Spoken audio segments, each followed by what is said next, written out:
soo gisee ma noppi lu yàgg du question dama ragal wala li ngeen ñëw pour ngeen enquête ma pour ngeen enregistré ko xëy na dafa am lu ma ci ragal déedéet même fii ba ci Macky Sall sax du ma ci ragal dara bu leen neexee tamit mun ngeen garder enregistrement bi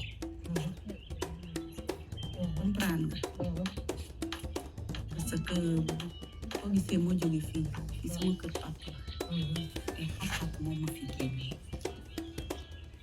dama dem ba ci biir ma xaru sax moo nekkoon si sama biir. C'est vrai, nous avons fait des enquêtes sur les violences domestiques et j'avoue qu'il y a des choses que j'entendais seulement parler, mais je ne pouvais pas m'imaginer qu'il y avait des choses aussi réelles que les femmes vivaient dans leur chair, dans leur âme, les difficultés qu'elles rencontrent dans ces ménages. C'est vrai que pendant très longtemps, je ne savais pas qu'il y a des gens qui vivent dans leur localité très dure. Cette enquête m'a permis de savoir la façon de vivre, le mode de vie que les femmes souffrent dans leur foyer, en silence, sans savoir à qui parler. C'est avec beaucoup de pitié, je ne sais même pas comment le qualificatif qu'il faut employer. C'est des moments de beaucoup d'émotions que j'ai vécu en écoutant ces femmes-là. Même si c'est de légers pas, il y a des pas qui sont faits pour pouvoir peut-être réduire ce taux de violence, mais à chaque fois, tu te rends compte d'un cas qui te surprend. À la limite, tu te dis que tu as cru ressentir le maximum de choc. Mais en fait, plus on avance, plus il y a des choses qui te choquent encore. Ces 12 enquêteurs composés de 5 hommes et de 7 femmes, sélectionnés, choisis sur la base un peu de leur expérience. Nous avons voulu faire une équipe mixte avec des gens qui ont une expérience de droits humains, de travail avec les femmes, mais aussi des jeunes étudiants qui sont dans le département de sociologie à l'université et qui ont des intérêts un peu académiques portés sur les droits humains. Donc voilà un peu cette équipe-là locale qui a fait le travail d'enquête sur le terrain, qui a été donc supervisée par l'équipe de recherche composée de l'équipe de Chercha et de l'université de l'Aïda. Chemin faisant, nous avons inventé une approche. L'approche, c'est quoi? C'est qu'en général, durant les enquêtes, c'est des questions, est-ce que oui ou non, etc. Et souvent, tu as des réponses fermées, ça ne te permet pas de comprendre la perception. Parce que nous voulions aussi chercher quelle est la perception des gens sur les questions de violence domestique.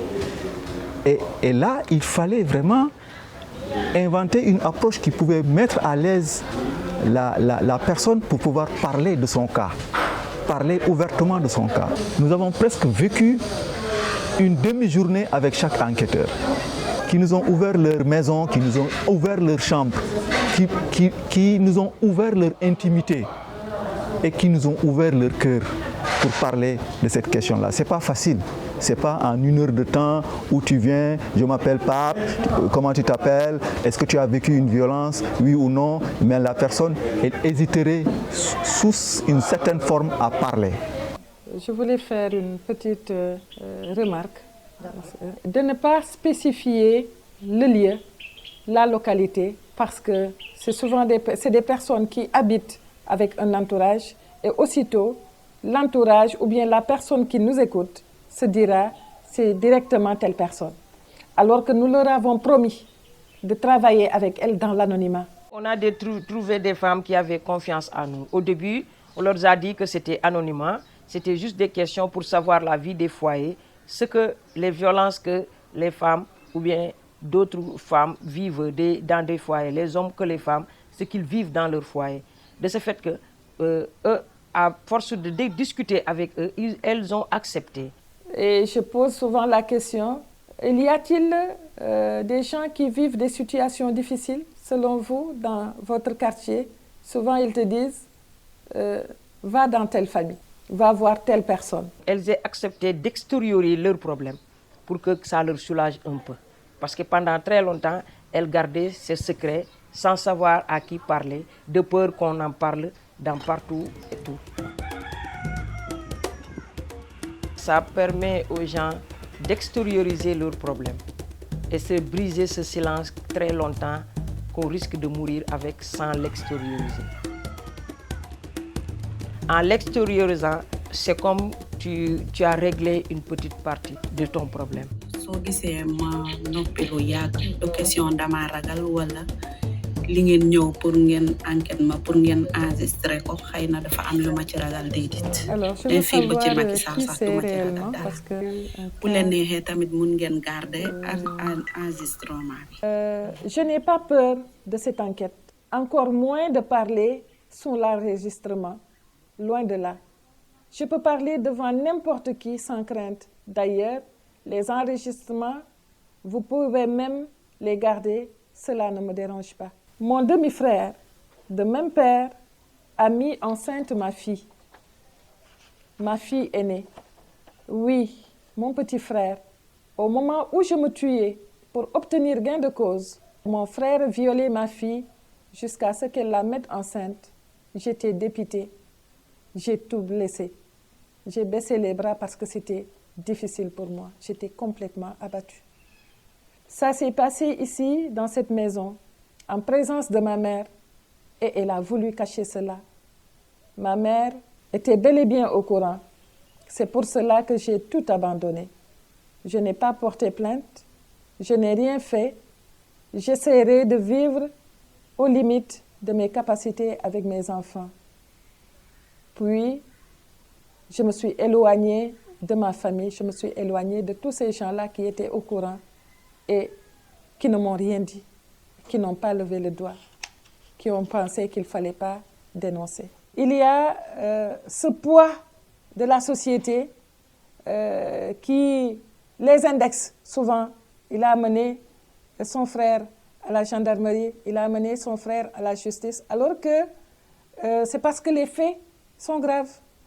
Dans les familles, ils disent « reviens à la raison, c'est un accident, c'est ceci ou cela », mais pour aller à la justice, la plupart du temps, les gens n'y vont pas parce qu'on fait tout pour t'en empêcher.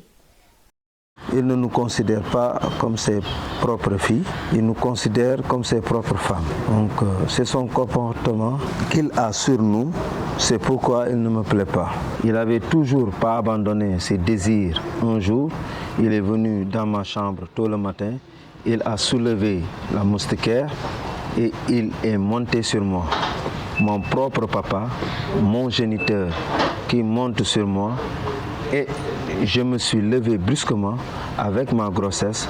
Je suis allé jusqu'à prendre un couteau pour tuer mon père. Et par la suite, j'ai rendu le couteau.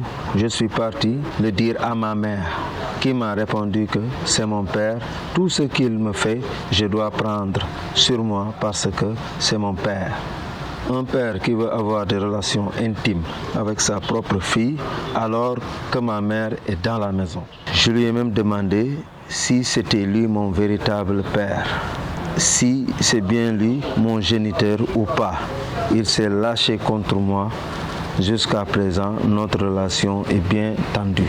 À première vue, moi, je suis déjà abasourdi parce que la situation que la fille présente et je ne sais pas, c'est tellement dur, complexe à vivre, vu le nombre de souffrances qu'elle accumule. Déjà, une fille qui se fait violer par son propre père, je pense que c'est là où se limite l'atrocité même humaine. S'il est fréquent, oui, parce que en Afrique ici, on n'a pas la culture de dénonciation. Et ce fait que beaucoup de violences restent impunies. parce que les gens ne sont pas informés de l'existence de ces violences, parce que les gens n'en parlent pas, de peur que si vous en parlez, que ça soit les gens se le racontent de bouche à oreille, de génération en génération, et que vous soyez la risée de la communauté. Donc les gens préfèrent mourir avec ça, cette souffrance. Il y en a tellement que voilà, c'est ce qui fait que voilà, les gens ne dénoncent pas. Et tant que les gens ne vont pas dénoncer, ces situations vont demeurer.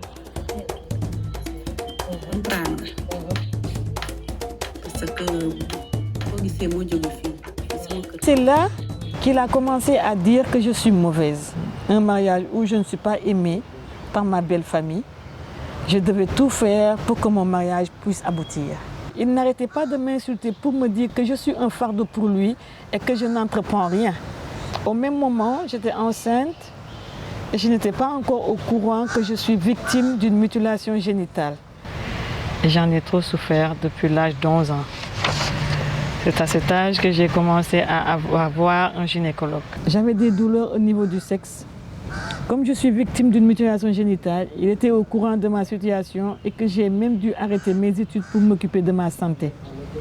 J'avais du mal à écarter les jambes et tout. Quand nous sommes arrivés à Dakar, au début, quand on avait des rapports, ça faisait mal parce que j'avais un stress vaginal qui me dessèche quand il me pénétrait.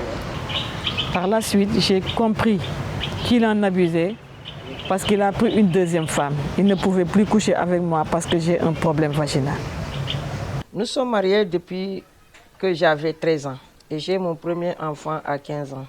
Non, je ne voudrais pas que ma fille endure ce que j'ai vécu. Si elle accepte le chemin que j'ai tracé pour elle, en acceptant de continuer ses études, parce que j'ai par quoi je suis passée, je ne souhaite pas voir ma fille dans ce chemin. J'ai accouché toute seule, sans assistante parce que le travail m'a surpris. Je ne m'y attendais pas. Après, nous avons fait venir une sage-femme qui m'a évacuée à l'hôpital avec le bébé. Dès le début, elle a été violentée parce qu'elle a subi un mariage précoce, 15 ans. Donc on peut considérer que c'est un mariage précoce. Non seulement son mari se débrouillait, il travaillait, mais il se débrouillait de part à d'autre parce qu'ils allaient au champ, ils travaillaient. Tout ce qu'ils récoltaient du champ, c'est ce qu'ils mangeaient. À un moment, je pensais même au suicide. Je n'avais plus le goût de la vie. Je voulais mettre fin à ma vie. Aujourd'hui, rien ne peut m'émouvoir, rien. Je n'ai jamais été heureuse depuis mon mariage jusqu'à mon divorce. Jamais je n'ai été heureuse auprès de mon mari. Mon mari avait pris pour habitude de communiquer avec une femme au téléphone la nuit. Il parlait avec une femme jusqu'à des heures très, très tardives. À son retour, il me dit « Sale garce, écarte tes jambes ». Quand il a pris une seconde épouse, les problèmes que j'ai rencontrés pour ce mariage ont eu des impacts sur ma seconde fille. Au début, elle parlait et entendait, mais elle a fini par perdre l'audit. J'ai demandé le divorce en 2019. En ce moment, nous sommes en instance de divorce et tout ce que je souhaite, c'est d'avoir de l'aide pour mettre un terme à ce mariage. J'ai eu ma dose, j'en ai fini avec ce mariage. On ne les encourage pas au divorce, mais quand c'est irréversible, quand c'est un cas qu'on ne peut pas gérer en maintenant la personne dans le foyer, on ne force pas. Parfois, ne pas être ensemble peut être une solution. Moi, je crois que c'est une question d'éducation, surtout concernant le masculin.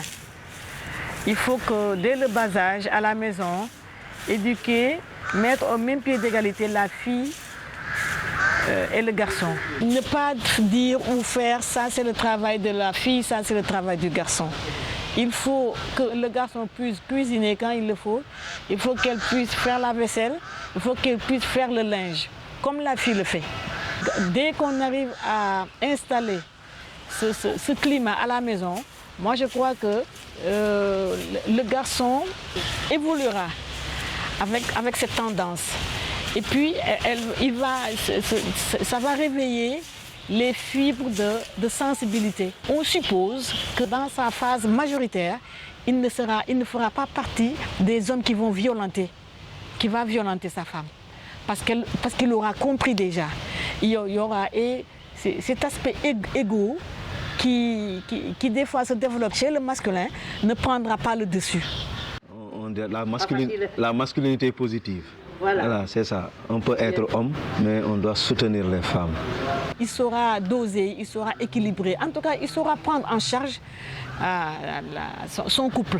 Pour la protection des enfants, voilà, donc on est engagé, quoi. Donc c'est un engagement et on ira jusqu'au bout. Même s'il faut aller en Chine pour que nos enfants soient mieux protégés. Quand il y a des heures dans un couple, mieux vaut se chamailler, mais loin des enfants, malgré ce que vous vivez. Mon premier mari et moi sommes de la même famille. Donc je peux dire que c'était un mariage de famille. Et l'expérience que j'ai tirée de ce mariage, c'est que plus jamais, dans ma vie, et même dans la vie de mes enfants, je ne laisserai une chose pareille se faire. Je n'ai confiance en personne. Même pour solliciter de l'aide, je n'ai confiance en personne. D'ailleurs, si quelqu'un m'approche aujourd'hui, je n'ai pas confiance. Je me suis inscrite dans le groupe des femmes violentées.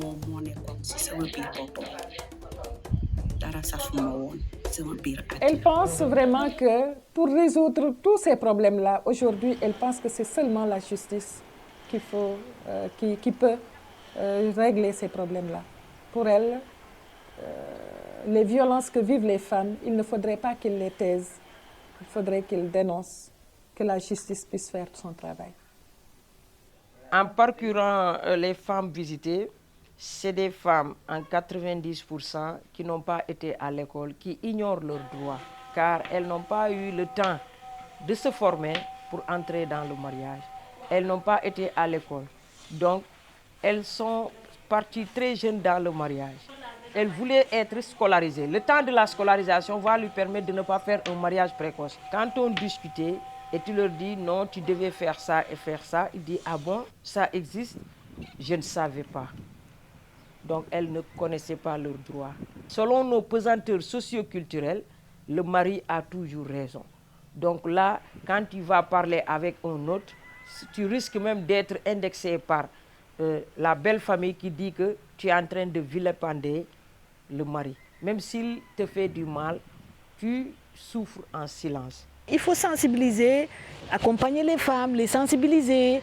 Il faut faire comprendre et faire connaître les femmes leurs droits et leurs devoirs, mais surtout leurs droits.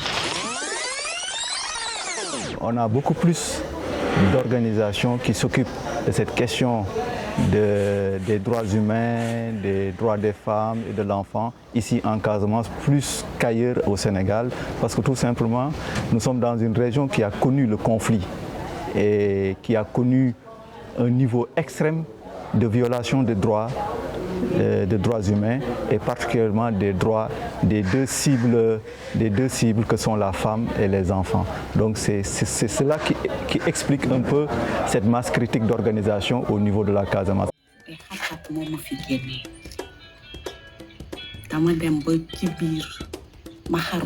Si mes enfants m'écoutent, ils ne commettront jamais l'erreur de le faire, l'erreur que moi j'ai faite. Je ne sors pas trop, mes sorties sont limitées à mes heures de travail. Et après le travail, je rentre aussitôt. Donc, elle était obligée à chaque fois d'aller chercher de quoi subvenir aux besoins de la famille. Et c'est une femme qui souvent allait en mer chercher le poisson. Et en mer, ce n'est pas le matin qu'on peut trouver du poisson. Parfois, il faut attendre que les pirogues remontent. Et c'est parfois vers midi ou plus qu'elle peut trouver le poisson et repartir chez elle. Mais par jalousie, pour lui, il ne donne pas et il arrive que la femme quand même apporte quelque chose à manger. Alors pour ces cas-là, il est jaloux. Bon, je ne dois pas commenter mais c'est des choses que les femmes subissent. Hein. Tu ne pars pas par-ci, ne vas pas par là, ne fais pas ceci, ne fais pas cela, alors que réellement, le mari n'a parfois pas les moyens de subvenir aux besoins de la famille. Et donc, c'est un devoir, c'est le devoir de la femme d'aller chercher de quoi nourrir sa famille. Ça peut paraître contradictoire, mais nous sommes dans une région, la Casamance, qui traditionnellement donne une importance capitale à la femme. Par exemple, les bois sacrés, on sait que dans certains bois sacrés, ce sont les femmes qui tiennent les rênes du pouvoir. Alors, ça peut paraître contradictoire à travers ces recherches-là qu'on voit, et c'est cela qui a été surprenant, qu'on voit qu'on est arrivé dans certains cas de violence extrême qui ont été adressés à cette cible-là. Quelle que soit l'importance traditionnelle qu'on donne à la femme, n'échappe pas à un phénomène sociétal tel que les violences domestiques, comme on le connaît un peu partout dans le monde. Toutes mes pensées vont vers mes enfants, surtout avec l'endroit où nous vivons, un endroit vraiment défectueux. Mais elle est restée là parce que pour elle, elle devait se débrouiller. Quand son mari vivait, cette femme vivait des difficultés. C'est un mari qui n'apportait pas grand-chose, qu'il n'apportait pas parce que c'était un mari qui était alcoolique, mais également parfois il était violent. Il battait sa femme. Et jusqu'à ce que les enfants grandissent, ce sont eux qui se sont opposés à cette violence, surtout physique, que subissait leur maman. Ils se sont dressés contre leur père pour lui dire « C'est parce que nous étions enfants, mais aujourd'hui que nous sommes grands, nous ne pouvons pas te regarder battre notre maman, surtout que c'est elle qui nous apporte le quotidien. Battre notre maman, c'est nous battre en même temps et nous ne te laisserons pas faire. » Une femme doit avoir une complicité avec son mari. Ils doivent communiquer et s'occuper l'un de l'autre. C'est fondamental. Mais on voit que des fois, la femme ne reçoit ne serait-ce qu'un mot doux de son mari. Et c'est très pénible pour qu'une femme. J'ai vu cela et je l'ai également vécu. Avant, les hommes étaient droits et les femmes trop soumises. Les coépouses se mesurent et se comparent aussi sur le côté de la vie sexuelle. Qui est la préférée du mari? Pourquoi ne fait rien avec moi? Je subis une violence car le délai d'attente est très long et l'attente est très difficile pour moi. Étant une jeune femme, je n'ai pas les mêmes besoins que les femmes âgées, mes coépouses. Il faut que le mari traite de façon égale des différentes femmes. Tout cela cause des tensions dans le ménage. Et cela porte des tensions au sein de la famille. Malgré tous mes efforts, parfois, au lieu de recevoir de la reconnaissance, je recevais des insultes et des mauvais traitements. Quand les enfants ont commencé à prendre de l'âge et devenir des adultes, j'ai décidé d'éviter beaucoup de choses parce que si un enfant grandit en voyageant, ses parents se disputent et voire même se battre et devenir adulte dans ces conditions, cet enfant pourrait penser que c'est ça qui est normal, alors que c'est tout à fait le contraire. Il y a des choses qu'on vous dise, ça touche votre orgueil. Même si vous vous sentez inférieur à la personne, vous réagissez sans même le vouloir parce qu'il y a des mots qui ne sont pas faciles à digérer. Tout ceci faisait qu'on se battait. Un jour, je reçois un appel de l'école. Quand je viens, on me fait savoir que ma fille est enceinte. Une jeune fille de 15 ans, sans mari, avec des parents pauvres, c'est un coup dur pour une femme qui se bat nuit et jour pour que ses filles ne manquent de rien. Quand nous sommes rentrés, je lui ai demandé d'appeler l'auteur de la grossesse. Elle est partie avec le neveu de mon mari. Ils l'ont vu et expliqué la situation financière. C'est un Jakartaman. Il n'est pas jeune comme ma fille. Ensuite, il leur a dit qu'il reviendra le soir parce qu'il confiait son argent à quelqu'un et qu'il va le récupérer. Depuis ce jour-là, nous n'avons plus eu de nouvelles de lui. et il a complètement disparu. Là, c'est une famille là où le mari s'est suicidé. Le mari était timide, il parlait peu. Et c'est sa femme qui lui taquinait. Ce jour-là, on discutait et on lui disait d'aller prendre son petit déjeuner. Il m'a dit d'accord, mais je vais aller à la boutique d'abord parce qu'il n'avait pas encore de corde. Ma vie était écrasée, sombrée dans le noir. Et là, ses parents me maudissaient en disant que je suis une sorcière, que j'ai poussé à mon mari à se suicider. Ils m'ont laissé depuis ce jour. Depuis que mon mari est décédé, je n'arrive pas à en savoir sortir avec les dépenses quotidiennes. Parallèlement aux enquêtes qui ont été faites dans les ménages pour voir les violences domestiques, nous avons aussi fait des entretiens où on a fait faire dans des écoles des rédactions. L'idée, c'était de voir quelle est la perception aussi des enfants qui sont souvent observateurs de ces violences, peut-être souvent aussi qui sont même victimes de ces violences. Et donc, nous avons été surpris de voir vraiment le niveau de compréhension de cette thématique des violences domestiques. Et nous avons été surpris également de voir comment ces enfants-là aussi pouvaient être sujets à pouvoir même faire des propositions de solutions. Ouais, il y a beaucoup de futurs. Il y a beaucoup de futurs. On essaiera de s'appuyer sur les résultats de cette étude pour bâtir peut-être dans une seconde phase beaucoup plus de recherche-action que plutôt de recherche seulement. Parce qu'on a en face quand même une demande qui est en face, une demande de prise en charge des questions de violence domestique.